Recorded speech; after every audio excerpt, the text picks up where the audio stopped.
Монголчууд ном соёлын арвин их уламжлалтай. Номыг дээдлэн хүндэлж, эрдэм мэдлэгийг оройдон залдаг гэгээрэлт түмэн. Нийслэл хот хэдэн зууны тэртээ төвхөнсөн цагаасаа эхлэн ном судрын хөмрөг үүсгэж, бэлэг оюуныг эрхэмлэж ирсэн нь 20 дугаар зуунаар өртөөлөн үргэлжилсэн түүх баримтыг бишгүй олж үзнэ. Гэвч албан ёсоор ардын депутатуудын хурлын шийдвэрээр Улаанбаатар хотын номын сан байгуулагдсан нь 40 жилийн тэртээ буюу 1980 он. Нийтийн номын сан нь арьс өнг, үндэстэн ястан, шашин шүтлэг, хэл, хөдөлмөрийн чадвар, эдийн засгийн байдал, ажил, боловсролын төвшин харгалзахгүйгээр уншигчид тодорхой хугацаанд ашиглуулах зорилттой сан хөмрөг бүхий мэдээлэл, соёл, боловсролын үйлчилгээний цогц юм. Номын сангийн агуулга мөн чанар үнэт зүйл нь юу вэ гэхээр энэ Улаанбаатар хотын нийтийн төв номын сан буюу нийтийн гэдэг үгэндээ агуулганд орж байгаа. Тийм учраас бид нар нийтийн номын сан бол нийгмийн хүн бүрт соёлын, мэдээллийн, номын үйлчилгээгээ үзүүлэх зорилготой ийм байгууллага юм байна. Бүр номын үйлчилгээ, соён гэгэрүүлэх төр үйлчилгээг авч чадахгүйгаа гэртээ сууж байгаа хөгжлийн бэрхшээлтэй иргэнд хүртэл бид нар зорж очиж ном соёлоо түгээх, ном унших боломж гарч гүүрийг олгох ийм их зорилготой байгууллага. Номын сангийн тухай Монгол Улсын хуулийн 12-т нийтийн номын сан нийгмийн бүх гишүүнд үйлчилгээ үзүүлнэ гэж заасан байдаг. Гэхдээ номын сан нийгмийн бүх гишүүнийх байхын суурь үндэс нь нийтээр бичиг үсэгтэй эрдэм боловсралтай байх явдал юм. Монголд бүх нийтийг бичиг үсэгт сурган боловсруулах үйл хэрэг үндсэндээ 2 том давалгаагаар хийгдсэн гэж түүхчид тэмдэглэдэг. Эхнийх нь 1920-с 1940 он. Дараагийн давалгаа 1950-аас 1962 онд өрнөсөн юм. Энэ давалгаа шинэ бичиг буюу кирилл бичигчилсэнтэй нэгэн зэрэг явагдлаа. 1956 он гэхэд насан турсан иргэдийн 72% нь кирилл бичиг тайлагдаж, 1962 он гэхэд бүх нийтээр бичиг үсгэтэн болсон юм. Энэ амжилтыг үнэлж 1970 онд Монгол улсад ЮНЕСКО-гоос Крупскаягийн нэрэмжит бичиг үсгэтний шагналыг олгожээ. Монгол орон даяар өрнөсөн бүх нийтийг бичиг үсэгтэй болгох хөдөлгөөнтэй зэрэгцээ нийтийн номын сангуудыг барьж байгуулах ажил өрнөсөн юм. 1980-ад он бол Монгол зөвлөлтийн соёл боловсрол хүмүүнлэгийн харилцааны оргил үе гэж хэлж болно. Монгол улсад зөвлөлт холбоот улсын зээл тусламжийн хөрөнгөөр олон үйлдвэр, албан байгууллага, орон сууцны барилга байгууламж баригдаж байсны нэг нь номын сангийн байгууламж бүхий орон сууцны 5 дугаар хороолол. За тэр үед бол ялангуяа зөвлөлтөд сурч ирсэн барилгын инженерийн оюутнууд манай энэ 5 дугаар хорооллыг Новын Арбат гэж нэрлэдэг байсан. 5 дугаар хороололд шинээр баригдсан номын санг улсын нийслэл Улаанбаатар хотын нийтийн номын сан болгох тухай бүгд найрамдах Монгол Ард улсын соёлын яамны коллег Улаанбаатар хотын ардын депутатуудын хурлын гүйцэтгэх захиргааны хамтын албан ёсны шийдвэр 1979 оны 12 дугаар сарын 29-ний өдөр буюу шинэ жилийн өмнөхөн гарчээ. Ингээд Улаанбаатар хотын соёлын хэлтсэд ажиллаж байсан Шагдар Нягтлан бодогч Гарам ханд нарт энэ ажлыг хариуцуулсан байна. Манай энэ номын сан бол 5894 метр квадрат ашигтай талбайтай, 300 мянган номын багтаамжтай, фондын багтаамжтай, 200 хүний суудалтай, 2 том залтай. Тэгээд хөгжмийн өрөө байна, гэрээр ном олох тасаг байна, олон төрлийн заалтай ийм номын сан. За манай номын сангийн барилга байшин нь бол тухайн үед Азтай, Монголд төдийгүй Азтай яг номын сангийн зориултын чиглэлээр баригдсан цорын ганц номын сангийн барилга байшин байсан.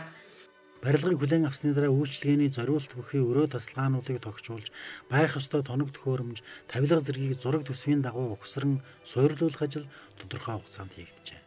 Хотын төв номын сан Орос номын дэлгүүр гэсэн гоёмсог хаягаан зүгээд 1980 оны зуны сүүлээр үе таалгаа нээлээ. Манай номын сангийн хувьд түрүүн би ярьж ирсэн Цэдэн Бал дарга Батмөнх тэргүүтээ нам төрийн төлөөлөгчд манай номын санд ирж танилцж уулзаж байсан. Хүндэт улаан дэвтэр гаргаад тэгээд Бал даргад өгөөд та сэтгэлээ бичнэ үү гэж өгчээсэн юм байна да. Тэгээ Балтаараа ингэж бичсэн байгаа. Ах トゥ зөвлөлт нөхдийн барьж өгсөн энэ номын сангийн сайхан барилгыг бид их сонирхож үзв. Энэ бол ёстой эрдмийн сан юм. Зөвлөлтийн анх эгчдүү нартай гүн талархал илэрхийлье. Энэ сайхан барилгыг онд сайн ашиглахыг бидний хамгийн чухал зорилт мөн. Цэдэн Бал Батмөнх гээд 1980 оны 10 сарын 8-нд гээд одоо ийм хүндэт дэвтэр энэ бол хуулбарлалтаа бичиж үлдээсэн. Энэ бол одоо бидэнд түүх болж, дурсгал болж, өв сам хадгалагдаж ингэж үлдэж байгаа маа. Бүхий л арга чаргыг дайчлан ажилласны дунд Хотын төв номын сан 1984 он гэхэд фондынхоо номын тоогоор 1-р зэргийн номын сангийн болцлыг хангасан байлаа. Тэр үед бол номын сонгуульд зэрэглэлтэй байсан шүү дээ. 1, 2, 3 дугаар зэрэглэгээ. Тэгээд манайх ч Улаанбаатар хотын цөм номын сонгуульчаас заавал 1-р зэрэглэлийн номын сан байх ёстой. Тийм болохоор 1-р зэрэглэлийн номын сан бол 50,000 номын фондтай байх ёстой. Тэгэхээр бид нар 50,000 номын фондыг одоо бүрдүүлэхийн тулд тийм маш их одоо бүрдүүлэлтийн ажил хийж гол анхаарлаа тавьж исэн. Ном солилцоогоор авч болно, номын худалдаагаар авч болно, хувь хүнээс авч болно гэх мэтийн одоо ажлыг бид хийсэлтэй. 1989 он гэхэд 788,600 бот номтой болчихсон. Ном олголт 501,270 хүрчихсэн байлаа. Хуучнаар зөвлөлт холбоот улсад номын сан ном зүүн ангиллыг бий болгож хэрэгжүүлжээ. Одоогийн Украин улсын нийслэл Киев хотод тухайн үедээ өндөр боловсрол эзэмшсэн шилдэг номын санчдын бүрэлдэхүүн энэхүү ангиллыг анх нэвтрүүлж эхэлсэн байна. Орсын номын сангийн шинэ ангиллал номын сан ном зүүн гэсэн ББК ангиллыг бол хамгийн түрүү манай номын сан ажилдаа нэвтрүүлж ирсэн. Викторны хуралдаатгаа бол пенсентэй гарч ирсэн. Тэгээд манай би урьж эндээ бүх хүмүүсүүдэд заалгаж шинэ ангиллыг заалгаж шууд одоо бүх номоо шинэ ангилал руу оруулсан. Энэ бол одоо юу дэвшилтэй шинэ арга барилаар бид ажилласан. Хурлаат бол тухайн үеийн улсын нийтийн номын санг судар бичгийн хүрээлэн байхаас эхлэн ажиллаж байсан олон жилийн туршлагатай мэргэжилт юм. Шинээр номын санч авах оронтой байгаагүй тул 1980 оны 10 дугаар сарын 8-ны өдрөөс эхлэн бохирын цэвэрлэгчийн орон тоон дээр авч ажиллаулжээ. Гэвч ухтаа шинээр байгуулагдаж буй номын сангийн ажлыг зохион байгуулах, номын санчдыг арга зүгээр хангах зорилготой байлаа. Тэр үед бол яг ном зүүн ангиллал юугаар байгаагүй Монгол дээр хэрэглэгдэж гараагүй байсан. Бид нар шууд номын сан ном зүүн ангиллыг орос хэл дээр нь аваад энэ ажлыг Монголд хамгийн анх удаа манай номын сангийн одоо манай сургуульд төгсөж ирсэн хүмүүс бид нар яг ангиллагчийг нэгээд энэ ажлыг эхэлж хийж байсан. Тийм ээ. Монгол улс зөвлөлт холбоот улсын соёл хүмүүнлэгийн төдийгүй улс төр эдийн засгийн бүрэн нөлөөнд байсан энэ үед ангилал аргачлалаас эхлээд стандарт шаардлага дүрм журм хууль тогтоомжоо хүртэл ах дүүгийн найрамдалд хойд хөршөөсөн хуулбарлан авч байсан юм. Яг энэ номын сангийн чиглэлээр гарсан стандартууд бол одоо дэлхийд тахнаар маш олон байна. Оросын холбооны улсад одоо ГОСТ гэдэг стандарт чинь. Монгол улс одоо стандарттай номын сангийн салбартаа стандарттай болохын үндэс суурь нь одоо энэ ГОСТ-оос эхлэлтэй байсан. За тэгээ Монгол улс номын сангийн стандартаа боловсруулад, ГОСТ дээр суурьж боловсруулад, явандаа бол ISO гэдэг зүйлийг бол оруулж ирсэн байж. За тэгээ 2019 онд бол номын сангийн орчны нөхцөл тавигдах шаардлага байдаг. Стандартыг бол боловсруулж гаргасан байж байгаа. За энэхүү стандартыг гэхдээ манай номын сангийн мэргэжилтнүүд бол ISO-гийн дээр олон төрлийн стандартууд, за ГОСТ гэсэн ийм олон стандартуудыг суурилж орчуулж ягаад MNS 5740 гэсэн ийм стандартыг бол гаргасан байгаа. 1986 оны 11-р сарын 17-ны өдрийн бүгд найрамдах Монгол ард улсын ардын хурлын тэргүүлэгчдийн 207 дугаар тоот зарилгаар их зохиолч Дашторжийн Насаг дөржийн мэндэлсний 80 жилийн ойг тохиолдуулан Улаанбаатар хотын нийтийн төвийн номын санг их зохиолч Дашторжийн Насаг дөржийн нэрэмжит номын сан болгохоор тогтжээ. Энэ үеэс нийслэлийн ард иргэдийн дунд Нацгийн номын сан хэмээх нэршил нэгэнт бий болжээ. Дашторжийн Насаг дөрж бол их зохиолч төдийгүй үндэснийхээ соёл түүхийг сайн мэддэг их соён гээрүүлэгч өрн дорны улс үндэстнүүдэд Монгол эх орон соёл уламжлалыг түгээн дэлгэрүүлэгч таниулагч байсан юм. Тийм ч учраас номын сангийн их зохиолчийн нэрэмжит болгох нь утга зохиол урлагийн боловсролыг түгээх, ном соёлын дадал хэвшлийг дэлгэрүүлэх болон хүмүүнлэгийн олон талын ашиг бүгдэлтэй байлаа.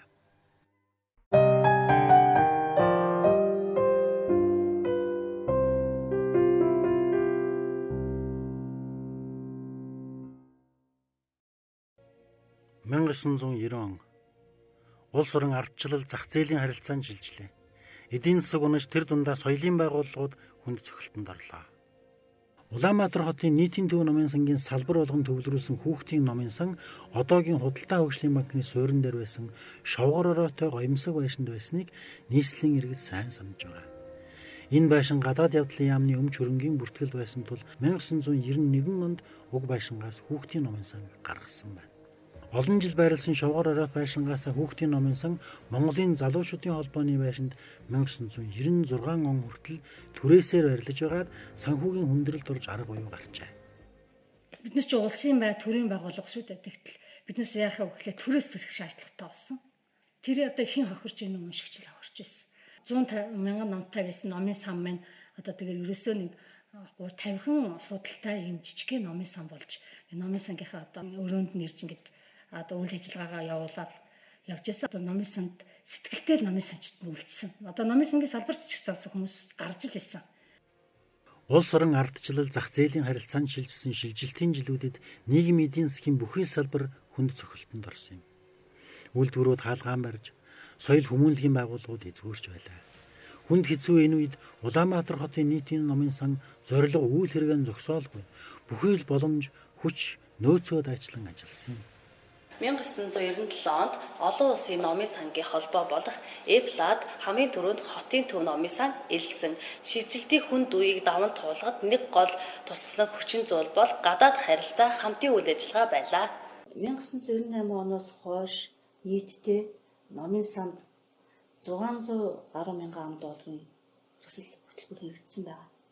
Тухайн үед бол улсын төсөв энэ хөрөнгө оруулалт их багтай, төсөв их хүнд ийм нөхцөлд номын сан олон улсын байгууллагуудад их хандаж төсөл хөтөлбөр бичиж чадсанаар Монголын номын сангийн анхны одоо үйлчлэгүүдийг нэвтрүүлж байсан. Хэдийгээр байр байшингийн бэрхшээлтэй явж ирсэн ч энэ хамт олон хүүхэд багчуудаа ном соёлоор үйлчлэх, тэдний хүмүүжил, боловсрол, хөгжилд тус дэм болох ажлаа хормын төдийж орхигдуулаагүй юм. Сурч боловсрох тэр мэдээлэл авах соён гээгэрх тэр бүх боломжийг хотын номын сан олгохыг хичээдэг. Тэгээ хүүхдийн номын сангаа хүртэл бид нар түрүү жил Арабын нэгдсэн Эмират улсын хөрөнгө оруулалтаар маш гоё олгож тавьчихсан. 5 метргүйгээр хүүхд чинь өөрөө унших дадлаа болж авт юм шүү дээ. Үнэрийн нөгөө дурсамжийг хүртэл номын сан өгч явах хэрэгтэй. Тэр ном цаасны үнэрийг хүртэл хүүхдтэй багаас нь суулгах хэрэгтэй. Тэгжээч тэр хүүхэд одоо том болоод тэр дурсамжаа, тэр цаасны үнэрийг мэдрэх гэж тэр номын сангийн орчныг мэдрэх гэж очдог тийм соёл тогтд юм байна л. Тэр утгаараа бид нар хүүхдийн номын сангаж гисэн маш гоё хүүхдүүд ороод унтаад өгдөг, гимнастика хийдэг, үлгэрээ тоглодог, тайцдаг тийм. Ийм гоё хараанд нь тохирсон тэр стандарт гэрлийн тавьж өгдөг ч юм уу. Насанд нь тохирсон номуудын сонголтын бий болгоод өгсөн. Ингээд ерөөсөө бидний нөгөө үйлчлүүлэгч хаан гэдэг шиг бидний хаан бол уншигчд байхгүй. Чимээг орчинд даалгавраа их ном унших нь гоё. Би 9 сарын 1-ээс эхэлж орж ирсэн. Тэгээ өдөр болгоо орж ирээд комик ном уншдаг. Тэгээ бас нэмэлт даалгавраа хийдэг. Тэгэх нь надад гоё байдаг. Тэгэхгүй бол гэрэлтийнхээр анхаарал сонирхол. Сарнаад ит.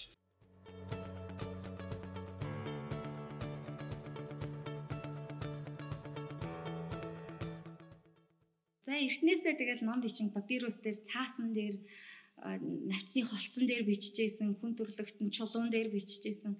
Түүхэн ой санамжаа ямар хэлбэр арга боломжоор дамжуулах вэ те? Хамгийн шилдэг арга бол цаасан хэлбэр байсан. Гэтэл орчин үеийн 21-р зуунд техник технологийн хөгжлийн 90 зуунд бол хүн хүссэн газраасаа мэдээллийг хурдан шуурхаа хүртэх боломжтой болсон. Энийгээ дагаад номын сан ч гэсэн өөртөө хувьсан шинжилэл хийх шаардлага тулгарсан. Тийм учраас өнөөдөр номын сан өөртөө цахим номын сан, сонсдог номын сан, үздэг номын сан. Тэр бүхий л уншигч хүн өөрөө подкастаа хийгээд номоо яриад өөрөө ном болчихлоо шүү дээ. Ном ярьж өгдөг хүн болчихлоо шүү дээ. Тэгэхээр яг энэ цаг үетэйгээ хөгжилтэйгээ бид нэр хөл нийлүүлж алхах зайлшгүй одоо шаардлага тулгарч байгаа. 1990 оны 2 дугаар хагасаас номын сангийн технологи, техник хэрэгслийг шинжлэх, автоматжуулах ажлыг эхлүүлсэн. 1997 онд номын сангийн каталогыг компьютержуулахад бэлтгэх зорилгоор бүх номын санчдыг компьютерийн сургалтанд суралцуулж DDS, Norton, Windows програмуудын анхны мэдлэг олгосон байна. 1998 оноос Алиса програм нэвтэж эхэлж ингэснээр номын санд анхны технологи хичгсэн 2000 он веб нэгдсэн одоо үйлчлэгийг дахин идэд хөгжиж эхэлсэн. 2007 оноос хотын намын сан сэтнэдтэй гэрээ байгуулж анхны шилэн капиталд болсон. 2018 оноос бүх салбараа сэтнэдтэй шилэн капитал бүрэн болсон байна. 2011 онд Улаанбаатар хотын нийтийн төв номын сан Alexa системийг халж хөгжүүлэлт хийх боломжтой нээлттэй ихэд суурилсан Koha системийг нэвтрүүлв. Энэ системд хотын төв номын сан төдийгүй салбар номын сангууд холбогдож нэгдсэн системээр буюу 5 номын сан нэг уншигч гэсэн зарчмаар ажиллаж эхэллээ. Өөрөөр хэлбэл карттай уншигч Улаанбаатар хотын нийтийн төв номын сангийн аль ч салбараар үйлчлүүлсэн түүний тухай мэдээлэл нэг л бүртгэлээр буюу үнэн зөвөр гарна гэсэн. 98 оноос 2012 он хүртэл ашиглаад 2012 оноос Koha-г ашиглаж эхэлсэн. Koha 2012 оноос ашиглахдээ 2012 оноос 2016 он хүртэл Koha-гийн одоо үндсэн бүтээл хэсгээр каталог ашиглаж гисэн байгаа. Каталогийг одоо номоо каталогж болсон гэсэн. 2016 оноос хойш одоо уншиж бүртгэл гэрээ ном олох үйлчлэгийг Koha болгож ирсэн. Өөр олон системтэй уялдаж ажиллах, мөн өөрөө хөгжүүлэлт хийх боломжуудыг агуулснараа Koha давуу талтай. Системийн хөгжүүлэлтийг үргэлжлүүлснээр номын сангийн бүх үйл ажиллагаа цахим хэлбэрчилж боломжтой юм. Системийн хэвтээсээ номын сангийн үйлчлэгийн хол номоо алхахаас хамгаалах чадвар сайжирч байгаамаа. Koha системтэй уялдан ажиллах боломжтой хамгаалалтын RFID системийг өнгөрсөн оноос номын санд нэвтрүүлж, фондод байгаа ном бүрт таг буюу цахим ялтас суулгаж өгснөөр номыг бүртгэх, тоолох, уншигчдад гэрээр болон танхимаар олох зэрэг бүхий л үйл ажиллагаагаа иж бүрэн хяналтанд оруулж чадсан байна. Улаанбаатар хотын нийтийн номын сан 4 салбар номын сан нийлээд RFID буюу одоо хамгаалтын тохиолын шинэ системийг Монгол улсад анх удаа нэвтрүүлсэн байгаа. Энэ номуудыг чинь энэ ард харагдж байгаа номуудыг тоолох гэж бараг сар болдог. 2-7 хоног сараас дээш болдог. Тэр хугацаанд номын сан яадаг, хаадаг. Нөгөө зорилтод одоо үйл ажиллагаа хийж чаддаггүй. Ховор одоо эртний ганц 2 шиг байгаа юм. Ховор номууд маань бас сулгаад алдагддаг, илэгдэл хоригдлох ийм асуудлууд тулгардаг. Тэгэхээр бид нэр бол энийг аюулгүй байдлын үүднээсээ ч тэр гар тоолох хийхэд ч тэр ийм шин системийг бол энэ номын сан Улаанбаатар хотын номын сан Монгол улсад анх удаа нэвтрүүлсэн байгаа. Тэгээ энэгээр бол бид нар бас 40 жилийн аваа ухтаад олон улсын жишээ болох бас нэг алхмаа хийлээ гэж бол харж байна. Ном сайн тусмаа норхын зовлонтой гэж ардын уран зохиолч Лавх Суран агсан нэгэнтэй хэлсэн нь бий.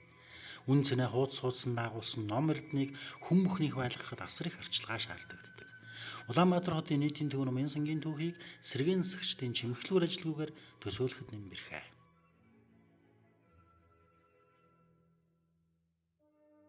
Хотын төв номын сангийн хаалгаар орж ирэхэд үүдний цэлгэр танхимд Монголын нэрт зураач урлагийн гавьяа сэтгэлтэн Миждийн бүтэмжийн урлсан монументал зураг өгтөн авна.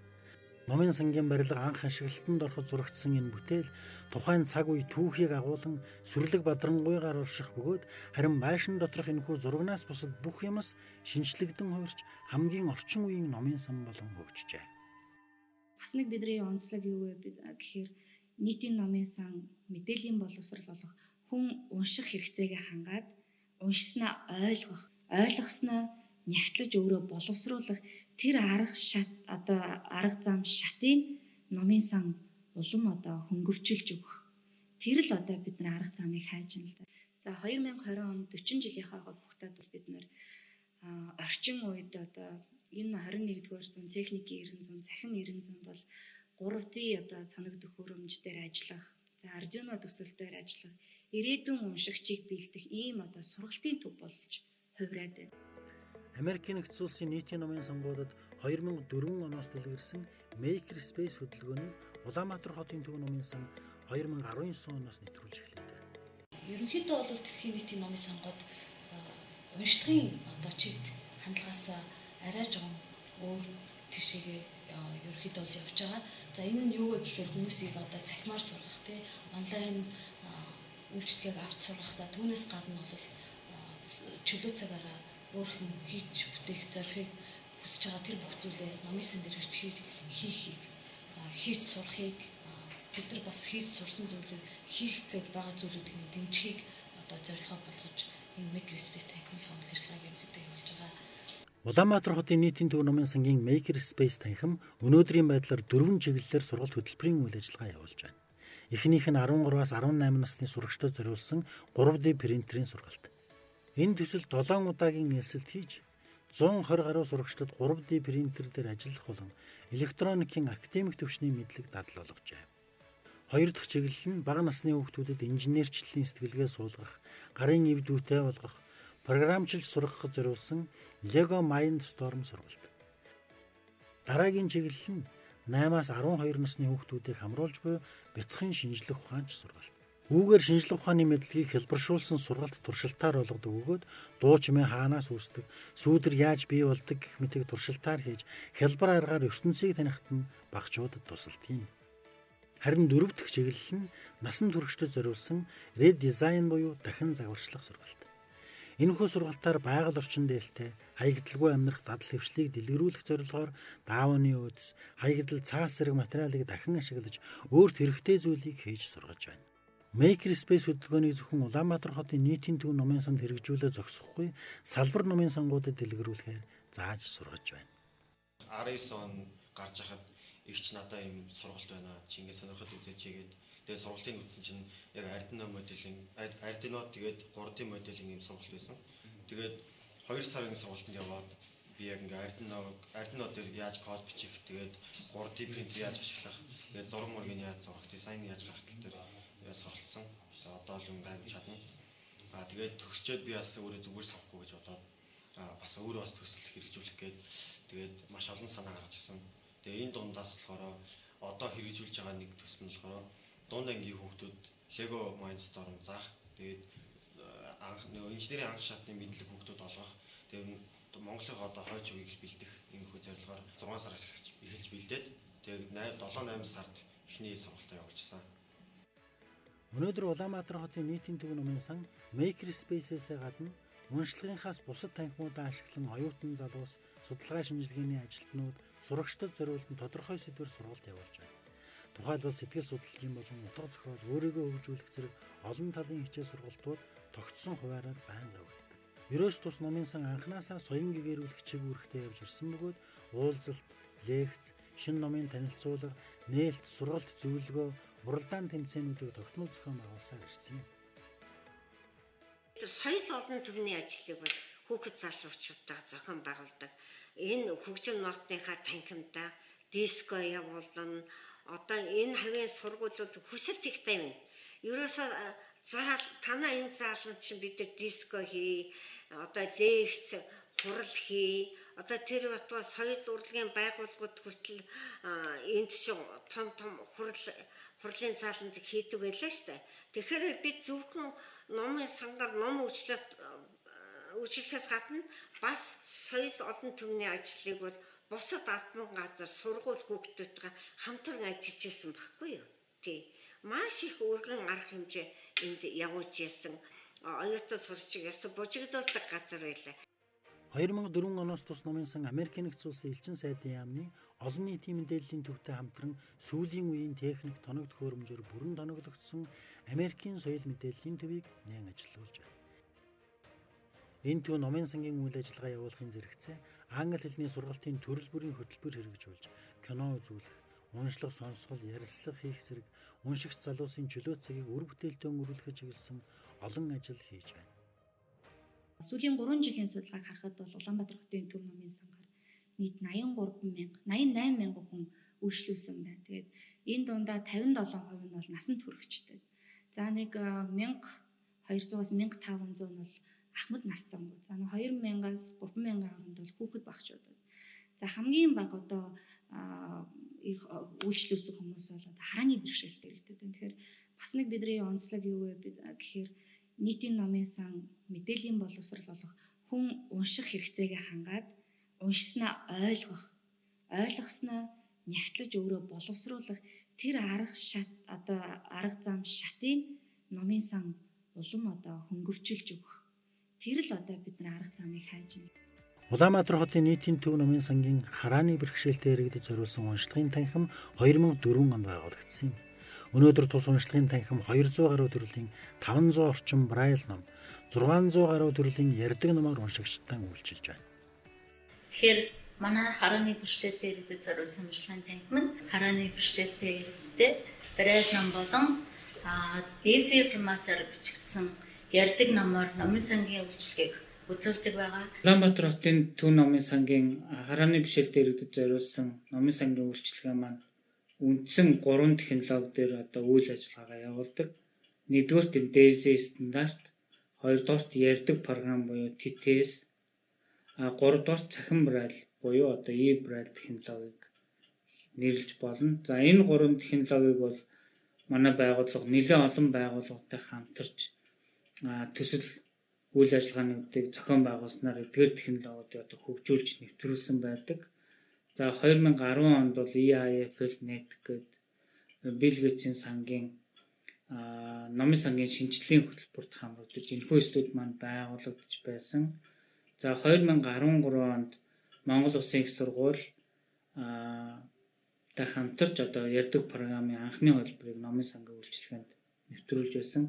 За 2015 онд цахим Braille технологиг буюу одоо цахим Braille төхөөрөмжийн програмчлалыг хараа хүмүүсийн инновац хөгжлийн төв төрөмс байгууллагын хамтын ажиллагааны хүрээнд e-Braille технологи нэвтрүүлж эхэлсэн. За 2018 онд Монгол Улсын их сургууль Дэлхийн оюуны эмчийн байгууллагын хамтын ажиллагааны хүрээнд одоо 2 дахь ярьдаг програмыг үйл ажиллагаанд нэвтрүүлсэн. Гэх мэтчлэн одоо технологийн болон номын сангийн үйлчилгээний одоо шинэлэг үйлчилгээнүүдийг бид бүхэн нэвтрүүлээд ажилласан. Хүн бүр унших хэрэгтэй. Хөгжлийн бэрхшээлээс шалтгаалan энэ эрхээ эдэлж чадахгүй байх, эсвэл боломжгүй байх гэдэг орчин үед байж боломгүй зүйл юм.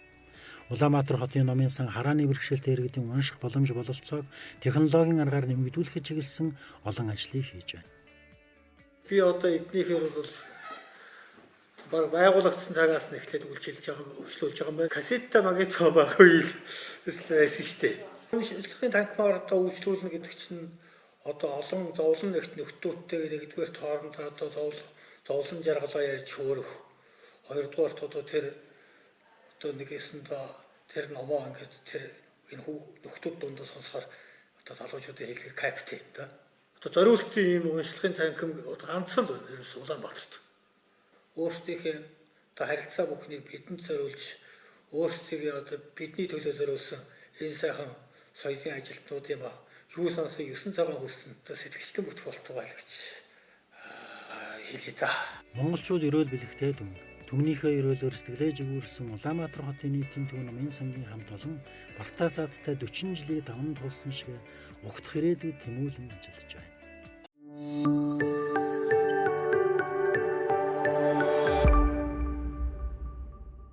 2018-аас 2020 оны хооронд богино хугацааны стратеги төлөвлөгөө боловсруулж ажиллаа. За бид стратеги төлөвлөгөө дүгнэхэд 70-80% биелэлтэй ажилласан байна. За энэ 2 жилийн хугацаанд төрийн болон хувийн байгууллагаас тэрбум гаруй төгрөгийн хөрөнгө оруулалт гацсан байна. За 550 саяар урсгал засвар, салбаруудын засвар. За 500 саяар RFID, за 100 саяар номын баяжуул, 100 саяар технологийн шинжилт хийсэн байна. За бид дараа жилээс илүү урт хугацааны стратеги төлөвлөгөө боловсруулан ажиллах болно. За үүнд төлхөө анхаарах зүйл нь хүний нөөцийн бодлого, ажилтаа сурах тал дээр илүү төлхөө анхаарна. Мөн дижитал номын сантай болох тал руугаа илүү төлхөө ажиллах болно. Нийгмийн бүх гишүүдэд ном соёлоор мэдээллээр үйлчлэх, хүн бүрт хүрч ажиллах гэдэг амаргүй.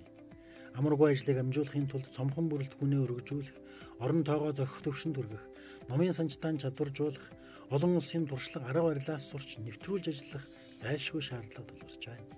Цаашлбал номын сангийн орчин нөхцөлийг улам сайжруулж, ном соёлын бааз суурь хүртээмжийг дэлж, техник технологийн дэвшлиг цаг алдалгүй нэвтрүүлж байж энэ хамт олонны дэлхийн түвшинд хүрсэн номын сан болох зорилго биелэх нь дамжиггүй. Улаанбаатар хотын Төв номын сан гэдэг утгаараа бид нэр Улаанбаатар хотын 9 дүүрэгтэй номын сантай болохыг хүсдэг. Аслагдсан дүүргүүдэд Багхангай, Багнуур, Налайх, Баянгол гэсэн ийм өлцөн дүүрэгтэй нийтийн номын санг одоо байгуулгын сан гэсэн мөрөөдөлтэй байдаг. За мөн одоо энэ Сүхбаатар дүүрэг яг Нацаг доржийн 40 жилийн түүхтэй номын сангаа олон улсын жишг номын сан болгох одоо хүсэлтэй цахим номын сантай болгох зорилтоо тавиад цахим номын сангийн тасаг бий болгох гээд ажиллаа явуулж байна. EPUB ном, хүртээмжтэй ном, сонсдог ном, Braille үсгийн номнуудыг шинээр одоо бэлтэж байна. Ингээд бол цаг үетэйгээ хөл нийлүүлж алхах ирээдүйн 40 жилээр бол бид нэр Монгол улсын соёл, боловсрал, номын ертөнцийн бүх мэдээллийг олон улсын хэмжээнд, олон улсын түвшинд хүргэх тэр гүүрэн байх юмсан л гэж одоо төсөөлж хичээж ажиллаж байна. Номын үйл сайхан мэдлэг агуулж, соёл мэдээллийг түгээдэг номын санчдын, номын сангийн ажилтнуудын үйлс үргэлж өөдлөн дэлгэрч явдгийн үлгэрлэл болж Улаанбаатар хотын нийтийн төв номын сан 40 жил түмэн зоныг түүчээлэн явна. Буян дэлгэрсэн сайн сайхан үйл хэрэг улам дэлгэрэх болтугай. Натаг доржийн нэрэмжит Улаанбаатар хотын нийтийн төв номын сангийн үе үеийн уншигчтай хамтран ажилладаг номын сангуудтай за манай байгууллагын удирдлага бас нийслэлийн засаг даргын хамгийн газрын хамт олондоо үе үеийн судлаач эрдэмтдтэй, үе үеийн зохиолчдтой, хэвлэн нийтлэгчдтэй, үе үеийн ахмад ажилтнуудтай Улаанбаатар хотын номын сангийн 4 салбар дүүргийн номын сангаар манай номын сангаар уншиж үйлчлүүлж байсан бүх уншигч олондоо номын сангийнхаа 40 жилийн ойн баярын мэндийг хүргэе. 40 жил гэдэг бол монголчууд бид ярьдаг 40 хүрсэн эр хүн дөрөө татсан ат гэж ярьдаг. Тийм учраас бидэнд хийсэн бүтээсэн зүйлч байна. Цаашдаа харж байгаа алсын зорилго маш их байгаа.